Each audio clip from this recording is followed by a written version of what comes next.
नमस्कार. कधी विचार केलाय आपल्या कोकणच्या किनाऱ्यावरची एक कंपनी थेट जगभरात कशी पोचू शकते? आज आपण गद्रे मरीनची हीच अविश्वसनीय गोष्ट पाहणार आहोत. सुरुवातच करूया एका जबरदस्त फॅक्टने.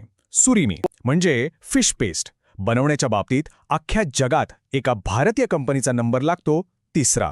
हो, तुम्ही बरोबर ऐकलंय, जगात तिसरा. मग प्रश्न साहजिकच येतो नाही का की रत्नागिरीसारख्या आपल्या एका छोट्या शहरातली कंपनी सी फूड इंडस्ट्रीमध्ये जागतिक पातळीवरचा लीडर बनते तरी कशी? चला तर मग या प्रवासाचा माग काढूया. तर कुठल्याही मोठ्या गोष्टीची सुरुवात हे एका छोट्याशा कल्पनेतूनच होते. या ग्लोबल कंपनीचा पाया कसा रचला गेला हे समजून घेण्यासाठी आपल्याला या गोष्टीच्या मूळ नायकाला भेटावं लागेल. आणि ते आहेत दीपक गद्रे. शिक्षण झालं मुंबईच्या सिडनॅम कॉलेजमधनं, कॉमर्सची पदवी, पण त्यांचं मन मात्र समुद्रात आणि तिथल्या व्यवसायात रमलं होतं. त्यांनी सी फूड बिझनेस, एक्सपोर्टची सगळी प्रक्रिया आणि जागतिक बाजारपेठा अक्षरशः पिंजून काढल्या. त्यांचं विजन अगदी स्पष्ट होतं. आपल्या किनाऱ्यावरची ही जी नैसर्गिक संपत्ती आहे तिला जगाच्या नकाशावर मानाचं स्थान मिळवून द्यायचं. गोष्ट आहे 1978 सालची. रत्नागिरीत गद्रे मरीनची स्थापना झाली, पण तो काळ खूपच खडतर होता. विचार करा, कोल्ड-चेनची धड सोय नाही, क्वालिटीसाठी कुठले निश्चित स्टँडर्ड्स नाहीत आणि एक्सपोर्टची प्रक्रिया म्हणजे तर एक मोठं चक्रव्यूहच. पण या सगळ्या आव्हानांमध्ये गद्रेंनी एकच गोष्ट घट्ट पकडून ठेवली, ती म्हणजे क्वालिटी. आणि याच एका गोष्टीवरच्या निष्ठेमुळे त्यांनी स्वतःला एक विश्वासार्ह निर्यातदार म्हणून सिद्ध केलं. आणि मग उजाडलं 1994 हे वर्ष. एक असा निर्णय घेतला गेला ज्याने फक्त कंपनीच नाही तर संपूर्ण भारतीय सागरी उद्योगाचं चित्रच कायमचं बदलून टाकलं. आणि तो गेम चेंजर होता सुरिमी. आता सुरिमी म्हणजे नेमकं काय? सोप्या भाषेत सांगायचं तर ही एक खास प्रकारची फिश पेस्ट आहे. ही पेस्ट अनेक व्हॅल्यू ॲडेड प्रॉडक्ट्स बनवण्यासाठी बेस म्हणून वापरली जाते. आणि हा एकच छोटासा वाटणारा निर्णय संपूर्ण इंडस्ट्रीसाठी एक मोठी क्रांती ठरला. तर 1994 मध्ये काय झालं? गद्रे मरीनने भारतातला पहिला सुरिमी प्लांट टाकला आणि इथून सगळं चित्रच पालटलं. आता ते थेट क्रॅबस्टेक्स, लॉबस्टर बाईट्स सारखी व्हॅल्यू ॲडेड उत्पादनं बनवू शकत होते.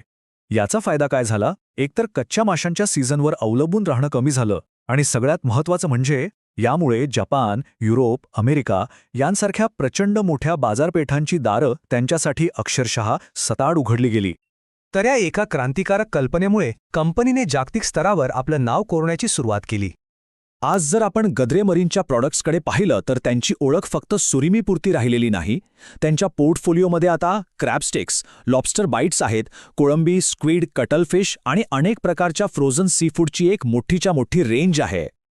कंपनीचं मूळ आणि हेडक्वार्टर जरी रत्नागिरीत असलं ना, तरी त्यांची ताकद आज संपूर्ण भारताच्या किनारपट्टीवर पसरली आहे.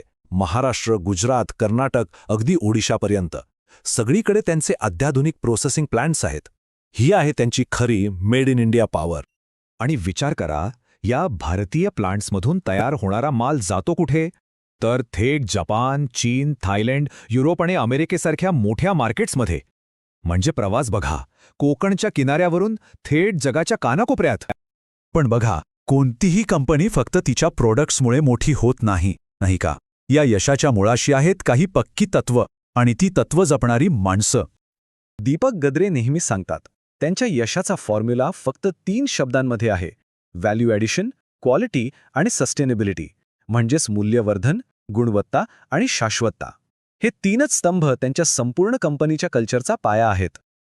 आणि हे एवढं मोठं ग्लोबल यश मिळवूनही कंपनी आपली मुळं कधीच विसरली नाही. स्थानिक लोकांना रोजगार देणं, त्यांना नवीन स्किल्स शिकवणं आणि संपूर्ण कोकण भागाची सप्लाय चेन मजबूत करणं यावर त्यांचा नेहमीच भर राहिला. मला वाटतं हेच तर आहे यशाचं खरं सेलिब्रेशन. आणि ही प्रगती आजही थांबलेली नाहीये. नुकतंच जानेवारी 2025 मध्ये रत्नागिरीत त्यांचा एक नवीन अत्याधुनिक प्लांट सुरू झालाय. याचा सरळ अर्थ काय? तर कंपनीची उत्पादन क्षमता आणि कार्यक्षमता दोन्ही आणखी वाढणार आहेत. आणि फक्त आजचाच नाही, तर कंपनीच्या भविष्याचाही विचार पक्का आहे. एक स्पष्ट उत्तराधिकार योजना तयार आहे. 2026 पासून दीपक गद्रे चेअरमन म्हणून आपल्या अनुभवाने कंपनीला स्ट्रॅटेजिक दिशा देतील आणि त्यांचे सुपुत्र अर्जुन गद्रे मॅनेजिंग डायरेक्टर म्हणून रोजचं कामकाज पाहतील. म्हणजे बघा, अनुभव आणि तरुणाईचा किती जबरदस्त संगम आहे. हेच संगम कंपनीला पुढच्या अनेक वर्षांसाठी स्थैर्य देणार आहे. तर मग या सगळ्यातून आपण काय शिकतो? आपल्याच मातीतल्या एखाद्या गोष्टीला एका जागतिक वारसात बदलायचं असेल तर नेमकं काय लागतं? कदाचित दूरदृष्टी, सतत काहीतरी नवीन करण्याचा ध्यास, क्वालिटीशी कधीही तडजोड न करण्याची वृत्ती आणि सगळ्यात महत्त्वाचं आपली मुळं घट्ट धरून ठेवणं. गद्रे मरीनची गोष्ट आपल्याला हेच तर सांगते.